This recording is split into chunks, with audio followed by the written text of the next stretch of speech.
parang vulin moi zel la e wai lo ten o en sim lo to na ka mangai bia thu itan sawa kalo kan to mangai chu yang o indiam puilu so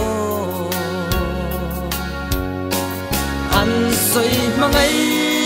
narin om chu herdun zeli ni lanang o mate tan ta mangai na at suai gai lo zelang o ngày lai azur izun leng za anna asin don tharte trang me ma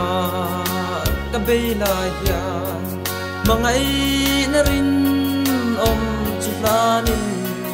bin om vena buanang pamin min nem ro an soi mangai na rin om chu herdun zeli ni planang o mate kan ka mangai na at suai gai lo di zelang o